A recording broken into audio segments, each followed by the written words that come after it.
నమస్తే welcome to mid day news నేను Shivani bulletin ముందుగా హెడ్లైన్స్ చూద్దాం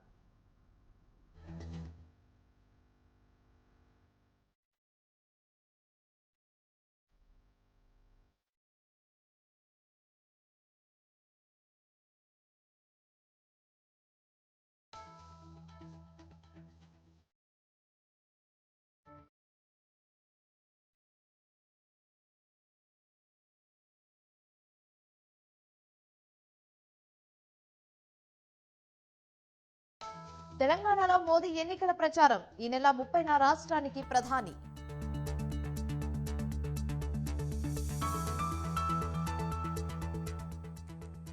అక్కివలస నుంచి జగన్ బస్సు యాత్ర ప్రారంభం టెక్కిలిలో బహిరంగ సభ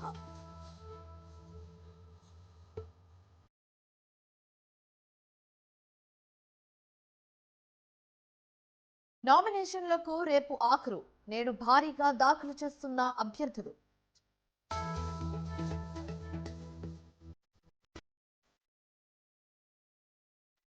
ఫస్ట్ ఇయర్ లో 60%, సెకండ్ ఇయర్ లో 64% ఉత్తీర్ణత ఫలితాల్లో అమ్మాయిలదే పై చేయి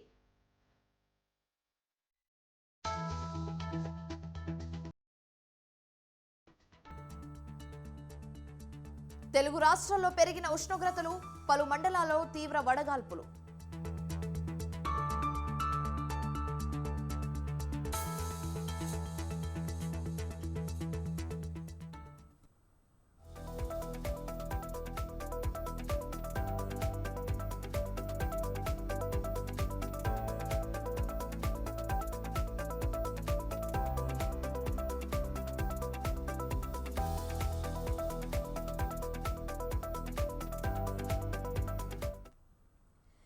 బ్రేకింగ్ న్యూస్ చూస్తున్నాం. 100% ఈవీఎంలు వీవీప్యాట్ ను సరిపోల్చాలన్న కేసు సుప్రీంకోర్టు పరిశీలనకు వచ్చింది.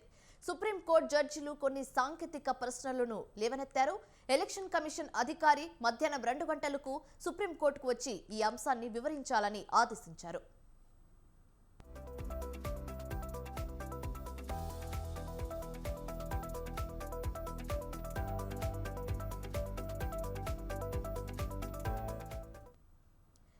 ఎన్నికల ఫలితాల ప్రకటనకు ఈవీఎంలు వీవీప్యాట్లను 100% సరిపోల్చాలని పెద్ద ఎత్తున దాఖలైన పిటిషన్లపై నేడు సుప్రీంకోర్టు తీర్పు వెలువడించాల్సి ఉంది.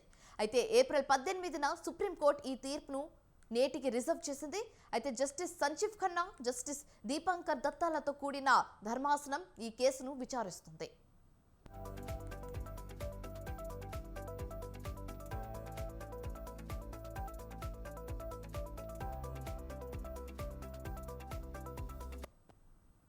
అయితే మైక్రో కంట్రోలర్ ను కంట్రోల్ యూనిట్ లో ఉందా, వీవీప్యాట్ లో ఇన్స్టాల్ చేశారా, ఇన్స్టాల్ చేసిన మైక్రో కంట్రోలర్ వన్ టైం ప్రోగ్రాములుగా కాదా అనేది ధృవీకరించాలి. ఎన్నికల పిటిషన్ కు 30 రోజులు పరిమితి ఉంది. అందుకనే డేటాను 45 రోజుల పాటు భద్రపరిచామని చెప్పారు. అయితే ఆర్పీ యాక్ట్ ప్రకారం పరిమితి వ్యవధి 45 రోజులు కాబట్టి స్టోరేజ్ వ్యవధిని తగనందుగా పెంచాల్సి ఉంటుందా అని జస్టిస్ ఖన్నా ప్రశ్నించారు.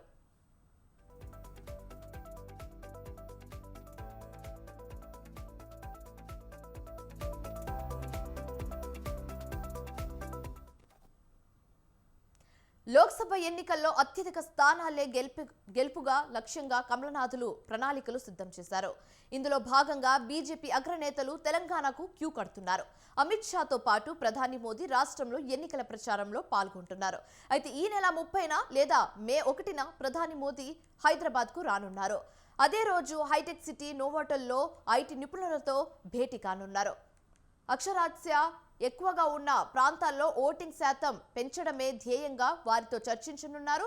అనంతరం మెదక్, భువనగిరి, మహబూబ్ నగర్ పార్లమెంట్ పరిధిలో బహిరంగ సభలకు ప్లాన్ చేస్తున్నారు కమలనాథులు. అయితే ఈ సభలో పాల్గొని ప్రసంగించనున్నారు ప్రధాని మోదీ.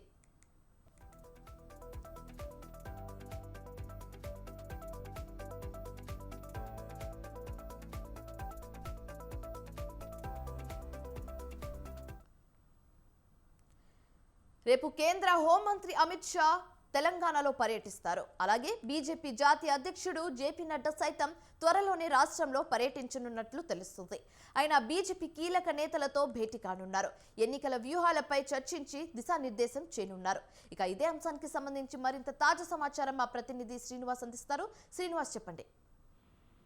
శివాని, తెలంగాణలో జరుగుతున్న పార్లమెంటు ఎన్నికలపై బీజేపీ జాతీయ నాయకత్వం ప్రత్యేకమైన దృష్టి సారించింది. ఇప్పటికే కేంద్ర మంత్రులు రాజ్నాథ్ సింగ్, అనురాగ్ సింగ్ ఠాకూర్, అదేవిధంగా మిగతా జాతీయ నాయకులు కూడా ఇప్పటికే అభ్యర్థుల నామినేషన్ ప్రక్రియలో పాల్గొన్నారు. రేపు కేంద్ర హోంమంత్రి అమిత్ షా సిద్దిపేట బహిరంగ సభల్లో పాల్గొని ప్రసంగించనున్నారు. ప్రధాని నరేంద్ర మోడీ సైతం ఈ నెల 30 లేదా 1వ తేదీన రానున్నట్లు బీజేపీ వర్గాలు చెప్తున్నాయి. అదే దానికి సంబంధించినటువంటి విషయాల్లోనే పెద్ద ఎత్తున కార్యాచరణ రూపొందిస్తారు. ముఖ్యంగా ప్రధాని నరేంద్ర మోడీ, కేంద్ర మంత్రి అమిత్ షాతో పాటు కేంద్ర మంత్రులు వరుసగా తెలంగాణలో పర్యటించి బీజేపీ పార్లమెంటు అభ్యర్థుల విజయం కోసం కృషి చేయాలన్నటువంటి కార్యాచరణ రూపొందించారు. ప్రధాని నరేంద్ర మోడీ 30 లేదా 1వ తేదీన వచ్చిన రోజు ఇటు మెదకు, అదేవిధంగా భువనగిరి, మహబూబ్ నగర్ ఈ ప్రాంతాల్లో పర్యటన కార్యక్రమాల కోసం ప్రణాళికలు సిద్ధం చేస్తున్నారు. అక్కడ జరిగే బహిరంగ సభల్లో ప్రధాని నరేంద్ర మోడీ ప్రసంగించనున్నారు. అదే విధంగా అక్షరాస్యత ఎక్కువగా ఉన్నటువంటి షేర్లింగంపల్లి, ఐటీ కంపెనీలు ఉన్నటువంటి హైటెక్ సిటీ మాదాపూర్ లో కూడా ఐటీ నిపుణులతో భేటీ అయ్యి ఆ రోజు పోలింగ్ రోజు ఐటీ ఉద్యోగులు తప్పకుండా పోలింగ్ బూత్ లో పాల్గొని తమ ఓటు హక్కును వినియోగించుకునేలాగా వాళ్ళతో ఒక భేటీలో చర్చించి వాళ్ళ సలహాలు, సూచనలు కూడా తీసుకునే అవకాశం ఉందన్నటువంటి విషయాన్ని బీజేపీ నేతలు చెప్తున్నారు. మొత్తంగా బీజేపీ కేంద్ర నాయకత్వం తెలంగాణపై ప్రత్యేకమైనటువంటి ఫోకస్ చేస్తుందని చెప్పవచ్చు. ముఖ్యంగా జాతీయ పార్టీ అధ్యక్షుడు నడ్డా కూడా బీజేపీ నేతలతో భేటీ కావడానికి ఇక్కడికి ఆయనకు డేట్లను కూడా ఖరారు చేసే అవకాశం ఉంది. జేపీ నడ్డా వచ్చి తెలంగాణలోని కీలక నేతలు, ముఖ్య నాయకులతో భేటీ అయ్యి ఇక్కడ తెలంగాణలో అత్యధిక సీట్లను పార్లమెంటులో సాధించే విధంగా వాళ్ళతో దిశానిర్దేశం చేసి వాళ్ళతో కార్యాచరణను కూడా రూపొందిస్తున్నారు. మొత్తంగా జాతీయ నాయకత్వం ఇటు తెలంగాణ పైన ప్రత్యేక దృష్టి సారించడంతో పాటు ఇక్కడ అభ్యర్థుల విజయం కోసం కూడా వాళ్ళ పర్యటనలు, అదే విధంగా బహిరంగ సభలు ఏర్పాటు చేయనున్నట్లు తెలుస్తా ఉంది. రేపు సిద్దిపేటలో జరిగేటువంటి బహిరంగ సభలో కేంద్ర హోంశాఖ మంత్రి, మెదక్ పార్లమెంట్ అభ్యర్థి రఘునందన్ రావు విజయం కోసం అక్కడ జరిగేటువంటి బహిరంగ సభల్లో పాల్గొని ప్రసంగించనున్నారు. అనంతరం ప్రధాని నరేంద్ర మోడీ, జేపీ నడ్డా, అదే విధంగా ఇతర కేంద్ర మంత్రులు, జాతీయ నాయకులు హైదరాబాదు లేదు అంటే తెలంగాణలో పర్యటించనున్నట్లు బీజేపీ శ్రేణులు చెప్తున్నాయి. Shivani. Right, thank you Srinivas.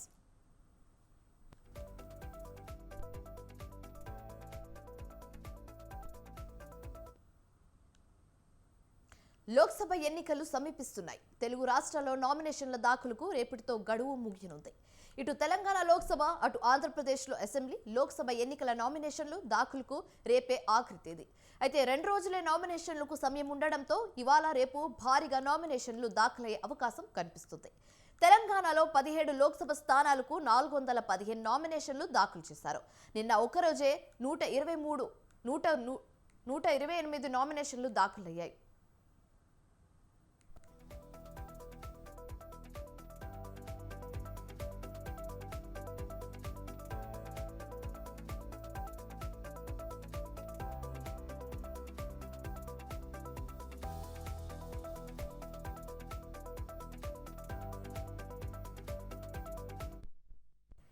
ఏపీలో 25 పార్లమెంట్ సెగ్మెంట్లకు ఇప్పటి వరకు 417 నామినేషన్లు దాఖలయ్యాయి. ఏపీలో 175 అసెంబ్లీ సెగ్మెంట్లకు 2350 నామినేషన్లు దాఖలయ్యాయి.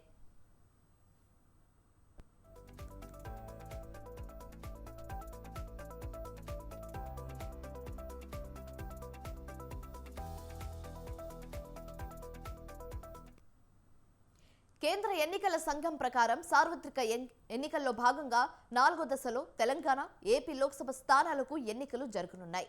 తెలుగు రాష్ట్రాలతో పాటు బీహార్, జార్ఖండ్, మధ్యప్రదేశ్, మహారాష్ట్ర, ఒడిశా, యూపీ, బెంగాల్, జమ్మూ కాశ్మీర్ రాష్ట్రాల్లోని మొత్తం 96 లోక్సభ స్థానాలకు మే 13వ తేదీన పోలింగ్ జరగనుంది. వీటితో పాటు ఏపీ అసెంబ్లీకి ఎన్నికలు జరుగుతాయి. అయితే ఈ నెల 18న ప్రారంభమైన నామినేషన్ల దాఖలు ప్రక్రియ ఇవాల్టికి 6వ రోజుకు చేరుకుంది. రేపటి వరకు నామినేషన్లు స్వీకరించి ఈ నెల 26న వాటిని పరిశీలించనున్నారు. అభ్యర్థులు నామినేషన్లను ఉపసంహరించుకునేందుకు ఈ నెల 29 వరకు గడువు ఉంది.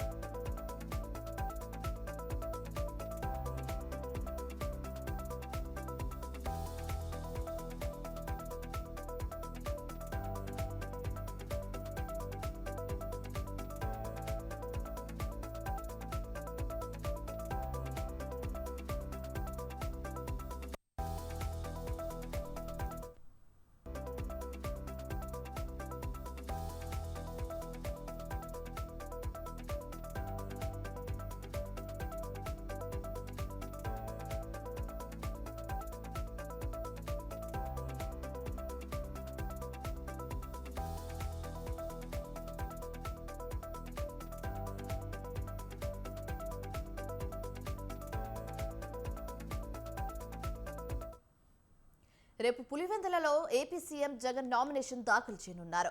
మొదట సిద్ధం సభలు, ఆ తర్వాత మేమంతా సిద్ధం పేరిట రాష్ట్ర వ్యాప్తంగా బస్సు యాత్ర చేపట్టిన వైసీపీలో ఫుల్ జోష్ కనపడుతుంది. అయితే ఈ జోష్లోనే నామినేషన్ దాఖలు చేయనున్నారు. ఉదయం 11:25 నుంచి 11:40 వరకు ముఖ్యమంత్రి జగన్ నామినేషన్ దాఖలు చేయనున్నారు. రేపు ఉదయం గన్నవరం నుంచి ప్రత్యేక విమానంలో కడపకు చేరుకోనున్నారు. అయితే కడప నుంచి ప్రత్యేక హెలికాప్టర్లో పులివెందులకు చేరుకుంటారు.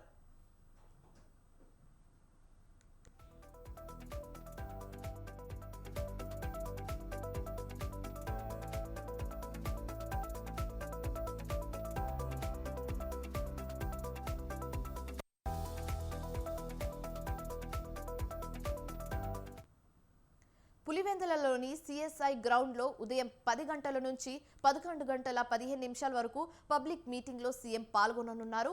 అనంతరం ఆర్డీఓ కార్యాలయంలో ఉదయం 11:25 నుంచి 11:40 వరకు లోపు నామినేషన్ దాఖలు చేయనున్నారు.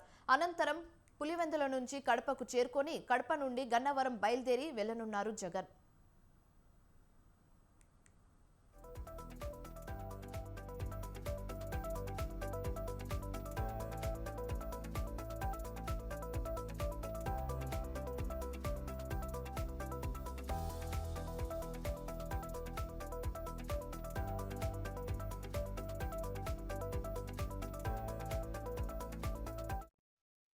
సీఎం జగన్ నామినేషన్ ర్యాలీ కోసం వైసీపీ నేతలు భారీగా ఏర్పాట్లు చేశారు. పులివెందుల బహిరంగ సభ ద్వారా మరో విడత ఎన్నికల ప్రచారానికి శ్రీకారం చుట్టనున్నారు. సిద్ధం మేమంతా సిద్ధం తరహాలోనే అంతకు మించి అన్నట్టు ప్రచారాన్ని పరుగులు పెట్టించేలా ప్రణాళిక సిద్ధం చేశారు ముఖ్యమంత్రి జగన్. అయితే ప్రతిరోజు 3 నుంచి 4 సభలో పాల్గొనేలా సీఎం జగన్ ప్రచార స్కెడ్యూల్ సిద్ధమైంది.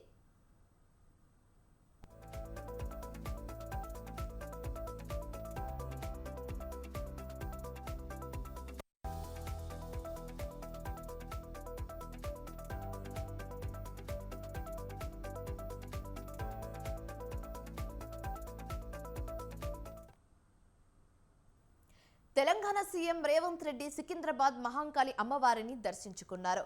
అమ్మవారికి ప్రత్యేక పూజలు చేశారు. ఈ పూజల్లో సికింద్రాబాద్ అభ్యర్థి దానం నాగేందర్ కూడా పాల్గొన్నారు.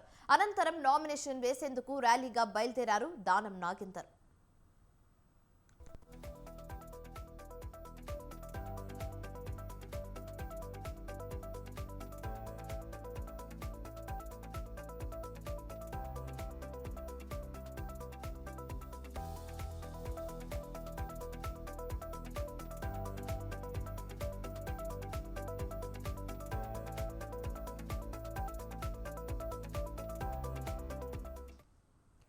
కాసేపట్లో దానం నాగేందర్ నామినేషన్ వేయనున్నారు. అనంతరం కార్నర్ మీటింగ్ లో రేవంత్ రెడ్డి మాట్లాడతారు.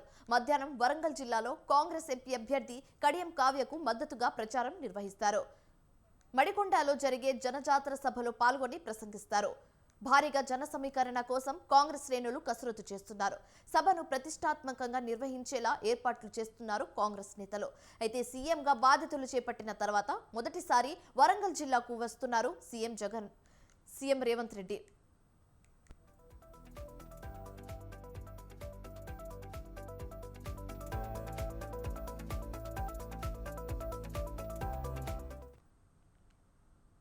బీజేపీ నేత బండి సంజయ్ మీడియాతో మాట్లాడుతున్నారు. లైవ్ లో చూద్దాం. ఈ కన్ఫ్యూజన్ మాకద్దు. మేము పక్క నరేంద్ర మోడీ గారు ప్రధానమంత్రి కావాలని కోరుకుంటున్నాం. కాంగ్రెస్ పార్టీ గెలిస్తే ప్రధానమంత్రి అభ్యర్థి ఎవరో ఇంతవరకు తెలియదు కాబట్టి నరేంద్ర మోడీ గారు ప్రధానమంత్రి కావాలని కోరుకుంటున్నాం కాబట్టి కాంగ్రెస్ పార్టీ కార్యకర్తలను కూడా మేము పక్క భారతీయ జనతా పార్టీ గెలవాలని కోరుకుంటున్నాం అని చెప్పి అందరూ కోరుకుంటున్న సందర్భంలో మీ అందరి ఆశీర్వాదంతో ఇలా తప్పకుండా నేను గెలుస్తానన్న నమ్మకం, భారీ మెజార్టీతో గెలుస్తానన్న నమ్మకం నాకు ఉంది కాబట్టి తప్పకుండా మీకు సేవ చేసే అవకాశం ఇవ్వాల్సిందిగా మీ అందరికీ విజ్ఞప్తి చేస్తూ ఇలా పార్టీలో చేరినటువంటి మంద శ్రీరామ్ గారిని మరొకసారి భారతీయ జనతా పార్టీకి స్వాగతం పలుతూ తప్పకుండా గెలిపిస్తారని చెప్పి అందరికి విజ్ఞప్తి చేస్తూ ముగిస్తాను. భారత్ మాతాకి జై శ్రీరామ్. వస్తారు ఆడికేస్తాను.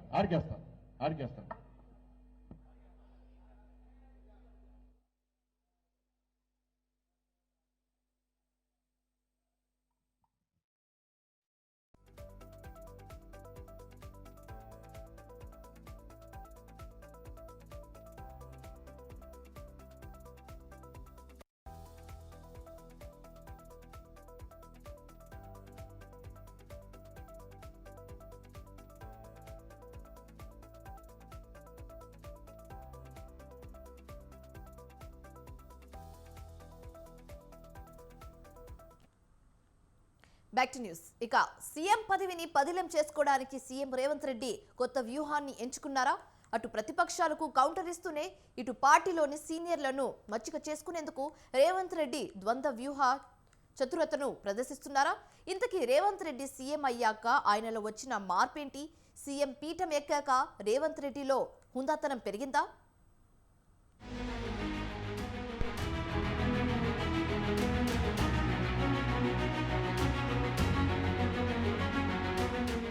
లోక్సభ ఎన్నికలలో సత్తా చాటి మెజారిటీ స్థానాలను దక్కించుకోవాలని అధికార కాంగ్రెస్ వ్యూహాలు పన్నుతోంది. అయితే ఈ ఎన్నికల బాధ్యతను తన భుజస్కంధాల మీద వేసుకున్నారు సీఎం రేవంత్. ప్రస్తుతం తెలంగాణ కాంగ్రెస్ పార్టీలో కీలకంగా వ్యవహరిస్తున్న ఆయన ఈ పార్లమెంట్ ఎన్నికలకు కూడా స్టార్ క్యాంపెయినర్ గా కాంగ్రెస్ దళాన్ని ముందుకు నడిపిస్తున్నారు. అయితే సీఎం పదవిని పదిలం చేసుకునేందుకు రేవంత్ రెడ్డి కొత్త వ్యూహాన్ని ఎంచుకున్నట్లుగా కనబడుతోందని విశ్లేషకులు అంటున్నారు. అటు ప్రతిపక్ష నేతలకు కౌంటర్ ఇస్తూనే ఇటు సొంత పార్టీ నేతలను మచ్చిక చేసుకునేందుకు రేవంత్ ద్వంద్వ వ్యూహ చతురతను ప్రదర్శిస్తున్నారని వారు చెబుతున్నారు.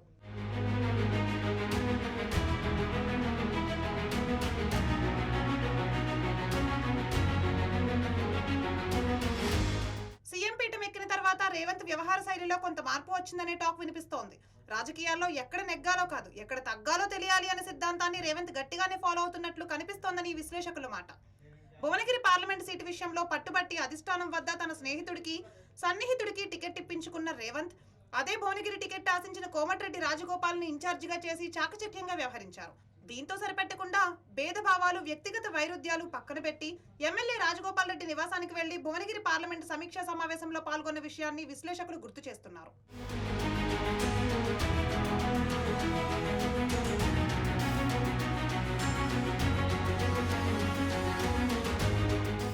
ఇదే కాకుండా పీసీసీగా ఉన్న సమయంలో తనకు అడ్డు తగిలిన నాయకులను తన వైపు తిప్పుకునే ప్రయత్నాలు మొదలుపెట్టారు సీఎం రేవంత్.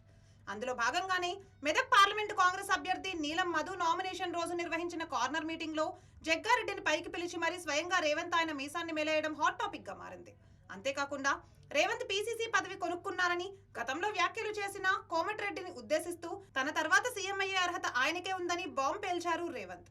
ఇది ఒక రకంగా ఇరువురి నేతల నడుమ సహృద్భావం చూపినా ఇతర ఒరిజినల్ కాంగ్రెస్ నేతలకు కొంత గాయం చేసినట్లు అయిందనే వాదన ఉంది. మీ అభిమాన నాయకుడు కోమటిరెడ్డి వెంకటరెడ్డి గారు ఆనాడు మంత్రి పదవిని త్యాగం చేసి నల్గొండ గడ్డ మీద ఆమరణ నిరాదీక్ష చేసి చావు నోట్లో తలకాయ పెట్టి తన అధిష్టానాన్ని కూడా తెలంగాణ కోసం ఎదిరించి నిలబడి తెలంగాణ రాష్ట్రాన్ని సాధించిండు. వాడెవడో సన్నాసి, భూమికి మూరేడు లేడు, ఎంకన్నా మస్క కొడుతుండు, మంత్రి పదవి కోసం రాజగోపాల్ మస్క కొడుతుండు అంటారు. ఆ సన్నాసికి ఒక్క మాట చెప్పదలుచుకున్నా నేను. దొరగారి గడిలో సారాలో సోడా పోసి కాదు వాళ్ళు వచ్చింది. కోమటిరెడ్డి బ్రదర్స్ రక్తాన్ని చెమటగా మార్చి భుజాలు కాయలు కాసేలా 3 రంగుల జెండాను మోసి నాయకులుగా ఎదిగినరు. వాస్తవంగా నాతో పాటు ఎవరైనా ముఖ్యమంత్రి పదవికి అర్హత ఉందంటే అది కోమటిరెడ్డి వెంకటరెడ్డి గారికి అని చెప్పి నేను మనస్ఫూర్తిగా చెప్తున్నా. మొత్తానికైతే సీఎం అయ్యాక రేవంత్ వ్యవహార శైలిలో మార్పు కనిపిస్తోందని, సీఎం పీఠం ఎక్కాక ఆయనలో హుందాతనం పెరిగిందనే అభిప్రాయాలు రాజకీయ విశ్లేషకుల్లో వ్యక్తమవుతున్నాయి.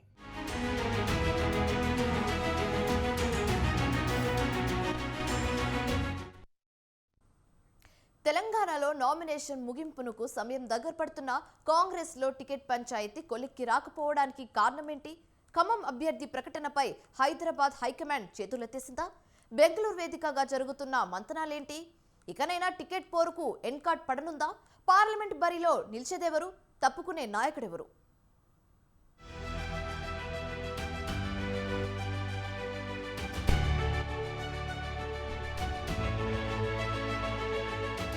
పార్లమెంట్ ఎన్నికలు దగ్గర పడుతున్నా, ప్రత్యర్థి పార్టీలు ప్రచారంలో దూసుకుపోతున్నా, నామినేషన్ ముగింపునకు గడువు దగ్గర పడుతున్నా కాంగ్రెస్ లో అభ్యర్థుల ప్రకటన ఇప్పటికీ పూర్తి కాలేదు. పెండింగ్ లో ఉన్న హైదరాబాద్, ఖమ్మం, కరీంనగర్ అభ్యర్థుల ప్రకటనపై తెలంగాణ హైకమాండ్ మల్లగుల్లాలు పడుతోంది. ఇక ఇప్పటి వరకు అభ్యర్థులను ప్రకటించిన పార్లమెంట్ నియోజకవర్గాలలో సీఎం రేవంత్ రెడ్డి సమీక్షా సమావేశాలు నిర్వహించి సుడిగాలి పర్యటనలతో నామినేషన్ కార్యక్రమాలు, బహిరంగ సభల్లో పాల్గొంటున్నారు. మరోవైపు రాష్ట్ర వ్యాప్తంగా కాంగ్రెస్ గెలుపు కోసం అభ్యర్థులతో పాటు సీనియర్ నేతలు దూకుడుగా వ్యవహరిస్తూ ముందుకు సాగుతున్నారు. ఈ క్రమంలో హైదరాబాద్, ఖమ్మం, కరీంనగర్ స్థానాల్లో టికెట్ కోసం తీవ్ర పోటీ నెలకొనడంతో ఎవరిని సముదాయించలేక, ఎవరి మాట వినే పరిస్థితి లేక టీపీసీసీ చేతులెత్తేసింది. మరోవైపు ఖమ్మం సీటు కోసం మంత్రులిద్దరూ పోటీ పడుతున్నారు. ఎవరికెవరూ తగ్గడం లేదు. ఈ విషయంలో వేలు పెడితే ఇబ్బందులు తప్పవని, మొదటికే మోసం వస్తుందని భావించిన సీఎం రేవంత్ తాను జోక్యం చేసుకోలేనని తేల్చి చెప్పినట్లు సమాచారం. దీంతో ఈ వ్యవహారం ఢిల్లీ నుంచి బెంగళూరుకు చేరింది.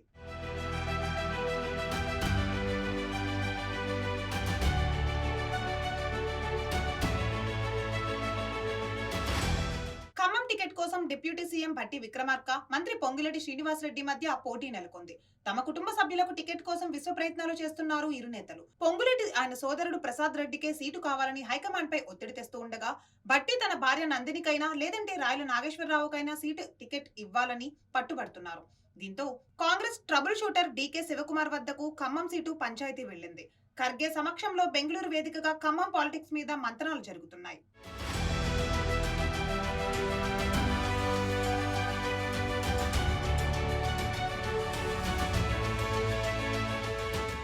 ఇక ఖమ్మంలో రెడ్డి సామాజిక వర్గ అభ్యర్థిని బరిలో దింపితే కరీంనగర్ లో క్వైట్ ఆపోజిట్ లేదా ఇతర సామాజిక వర్గానికి అవకాశం కల్పించాలని రాష్ట్ర నాయకత్వం భావిస్తోంది. ఒకటి రెడ్డి సామాజిక వర్గానికి కేటాయిస్తే మరొకటి వెలమ సామాజిక వర్గానికి కేటాయించాలన్న ఆలోచనలో ఉంది. మరోవైపు కరీంనగర్ కాంగ్రెస్ టికెట్ కోసం వెలిచాల రాజేందర్ రావు, ప్రవీణ్ రెడ్డిలు ప్రధానంగా పోటీ పడుతూ ఉండగా, టికెట్ ఇవ్వకుండానే వెలిచాల నామినేషన్ వేసి ట్విస్ట్ ఇచ్చారు. పార్టీ నుంచి ఎలాంటి అధికారిక ప్రకటన రాకముందే ఆయన నామినేషన్ వేయడం సంచలనంగా మారింది. మంత్రి పొన్నం ప్రభాకర్ తో సహా పలువురు జిల్లా నేతలతో కలిసి ఆయన నామినేషన్ కార్యక్రమంలో పాల్గొనడం ఆసక్తిని రేకెత్తిస్తోంది. అయితే సీఎం రేవంత్ రెడ్డికి తెలిసే ఇదంతా జరిగిందా, లేదంటే పార్టీలో ఏదన్నా ముసలం కొనసాగుతోందా అనేది ప్రస్తుతం హాట్ టాపిక్ గా మారింది. ఇకపోతే హైదరాబాద్ పార్లమెంట్ కి హైదరాబాద్ డీసీసీ అధ్యక్షులు సమీరుల్లా ఖాన్ పేరు వినిపిస్తోంది.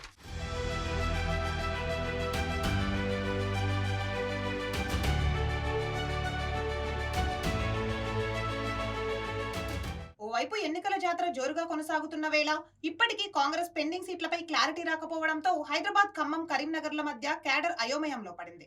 మొత్తం మీద ఖమ్మం కాంగ్రెస్ టికెట్ ఎవరు దక్కించుకుంటారు, పై చేయి ఎవరిదవుతుంది, ఆ తర్వాత పరిణామాలు ఎలా ఉంటాయి అన్నది ప్రస్తుతం ఆసక్తిగా మారింది.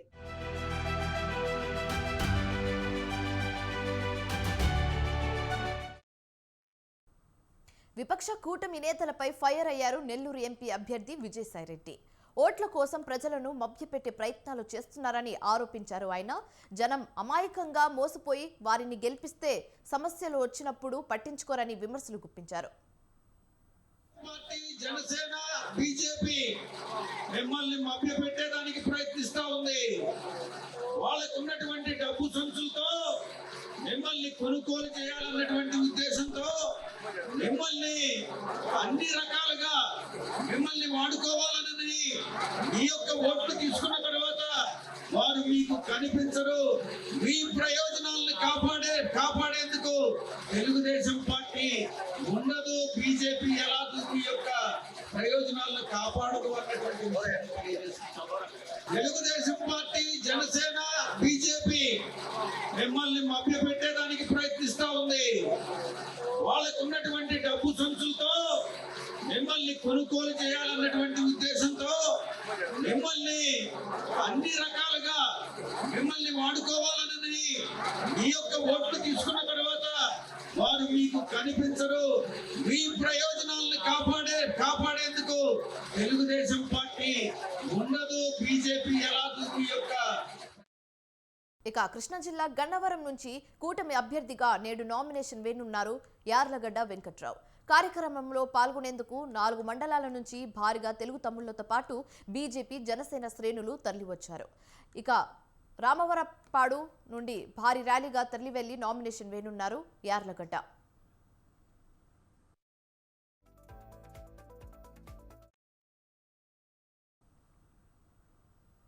కాసేపట్లో టీడీపీ అనంతపురం అర్బన్ అభ్యర్థిగా దగ్గుపాటి ప్రసాద్ నామినేషన్ వేయనున్నారు. తన కార్యాలయంలో సర్వమతాల ప్రార్థనల అనంతరం భారీ బైక్ ర్యాలీ తర్వాత ఆయన నామినేషన్ దాఖలు చేయనున్నారు.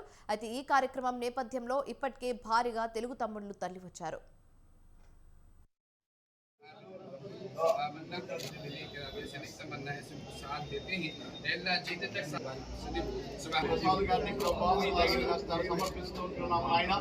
అన్నకి సంవత్సరం ఆయన వారి అనంతపురం అర్బన్ మా టీడీపీ తరఫున మీరు ఇచ్చినటువంటి ticket Sametha Venkateswara Swamy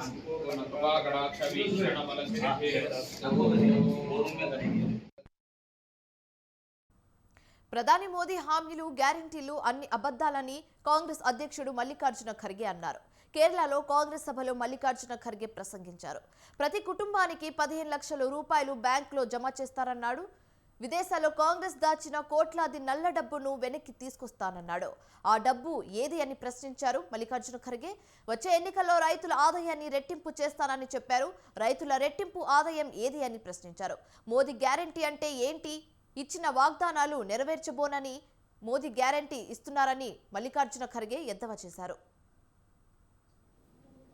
Hemant Soran, a chief minister, he is also put in jail. Kejriwal also put in jail, and without any reason, they seized our account, 135 crores. Openly he says, मैं भ्रष्टाचारियों को नहीं समझ. अरे भाई, भ्रष्टाचारियों को आप सहन नहीं करेंगे. वो भ्रष्टाचारी तो तुम्हारे साथ है.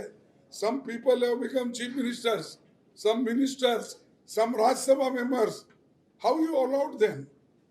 This is the type of Modi's version of Bhrashtachar. He is not caring for employment. He is not speaking about employment. If I say, मैं भूखा हूं, ओ भूखे हैं, तो मैं दुकान से केक लाके देता हूं. This is his version. Always he speaks ulta. So people should forget. 2024 Lok Sabha ఎన్నికలు రెండో దశ పోలింగ్కు దేశం సర్వసన్నద్ధమైంది. కర్ణాటకలోని 14 నియోజకవర్గాలు, కేరళలోని రాహుల్ గాంధీ పోటీ చేస్తున్న వైనాడ్తో సహా 20 నియోజకవర్గాలతో సహా 13 రాష్ట్రాల్లో 89 ఎంపీ స్థానాలకు ఏప్రిల్ 26న రెండో దశ పోలింగ్ జరగనుంది. ఇప్పటికే ప్రచారం తారాస్థాయికి చేరింది. పోలింగ్ జరిగే రాష్ట్రాలకు భద్రతా దళాల తరలింపు పూర్తయింది. ఇండియా కూటమిలో పొత్తు పెట్టుకున్న కాంగ్రెస్, లెఫ్ట్ పార్టీలు కేరళలో పరస్పరం పోటీకి దిగడం ఓ విశేషం. ఇప్పటి వరకు ఒక సీటు గెలవని కేరళలో తొలిసారిగా బోని చేయాలని బీజేపీ ఆరాటపడుతుంది.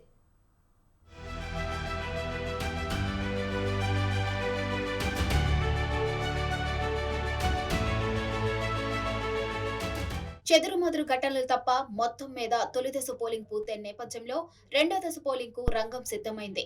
ఎన్నికల వేడి ఎండవేడిని దాటి ముమ్మరంగా ప్రచారం సాగుతుంది. రాజకీయ నాయకులు అన్ని రాష్ట్రాల్లోనూ సుడిగాలి పర్యటనలు చేస్తూ జోరుగా ప్రచారం సాగిస్తున్నారు. ఎన్నికల ప్రక్రియ కోసం చాలా రాష్ట్రాల్లో స్కూళ్లు, కాలేజీలకు సెలవులు ఇచ్చేశారు. వయనాడ్లో రాహుల్ గాంధీపై సిపిఐ ప్రధాన కార్యదర్శి డి రాజా సతీమణి అన్ని రాజా, బీజేపీ కేరళ చీఫ్ సురేంద్రన్ పోటీ చేస్తున్నారు.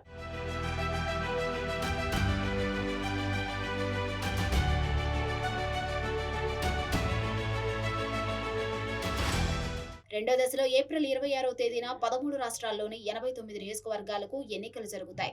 అస్సాంలో 5, బీహార్లో 5, ఛత్తీస్గఢ్లో 3, కర్ణాటకలో 14, కేరళలో మొత్తం 20 నియోజకవర్గాలు, మధ్యప్రదేశ్లో 7, మహారాష్ట్రలో 8, రాజస్థాన్లో 13, ఉత్తరప్రదేశ్లో 8, పశ్చిమ బెంగాల్లో 3, జమ్మూ కాశ్మీర్, త్రిపుర, లక్షద్వీప్, పాండిచ్చేరి, అండమాన్ నికోబార్ దీవుల్లో ఒక్కో నియోజకవర్గాలకు, మణిపూర్లో ఔటర్ మణిపూర్ నియోజకవర్గంలో సగం పోలింగ్ కేంద్రాల్లోనూ ఎన్నికలు జరుగుతాయి. ఈ నియోజకవర్గంలోని సగం పోలింగ్ కేంద్రాల్లో ఏప్రిల్ 19న పోలింగ్ పూర్తయింది. 1210 మంది అభ్యర్థులు తమ అదృష్టాన్ని పరీక్షించుకుంటున్నారు.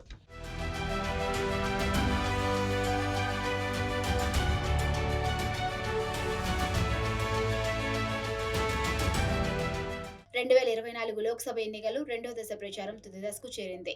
రెండో దశలో పోటీ పడుతున్న ప్రముఖుల్లో కాంగ్రెస్ నాయకుడు రాహుల్ గాంధీ, లోక్సభ స్పీకర్ ఓం బిర్లా, కేంద్ర మంత్రి గజేంద్ర సింగ్ షెకావత్, కేరళ నుంచి సిపిఐ జనరల్ సెక్రటరీ డి రాజా సతీమణి అన్ని రాజా, కాంగ్రెస్ నేతలు శశి థరూర్, కేంద్ర మంత్రి రాజీవ్ చంద్రశేఖర్, సినీ నటుడు సురేష్ గోపి వంటి వారు ఉన్నారు. కేరళలో మొత్తం 20 నియోజకవర్గాలకు మొత్తం 500 మంది బరిలో ఉన్నారు. కర్ణాటకలో రెండో విడత పోలింగ్ జరిగే 14 నియోజకవర్గాల్లోనూ 491 మంది అభ్యర్థులు తమ అదృష్టాన్ని పరీక్షించుకుంటున్నారు. మహారాష్ట్రలోని నాందేడ్లో ఒక్క నియోజకవర్గంలోనే అత్యధికంగా 92 మంది అభ్యర్థులు పోటీ పడుతున్నారు.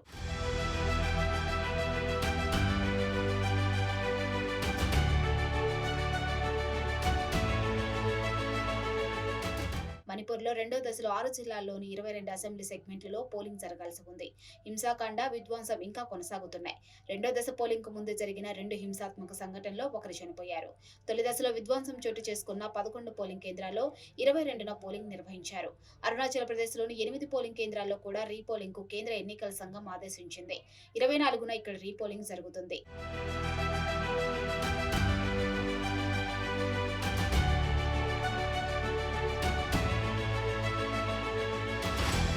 దేశవ్యాప్తంగా ఒక పక్క హీట్ వేవ్, మరోపక్క రెండో దశ ఎన్నికల ప్రచారం జోరుగా సాగుతుంది.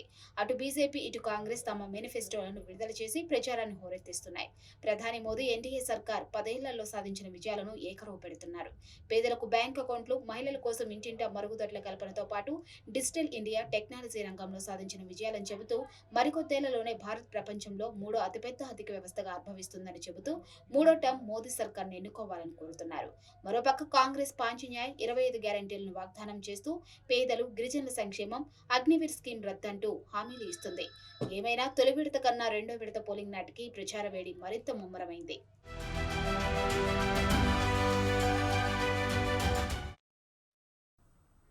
తెలంగాణ ఇంటర్ ఫలితాలు విడుదలయ్యాయి. నాంపల్లిలోని ఇంటర్ బోర్డు కార్యాలయంలో విద్యాశాఖ ముఖ్య కార్యదర్శి బూర వెంకటేశం విడుదల చేశారు. ఫస్ట్ ఇయర్లో 60.01%, సెకండ్ ఇయర్లో 64.19% ఉత్తీర్ణత నమోదైంది. ఫస్ట్ ఇయర్లో 2.78 లక్షల మంది, సెకండ్ ఇయర్లో 3.22 లక్షల మంది విద్యార్థులు పాస్ అయ్యారు.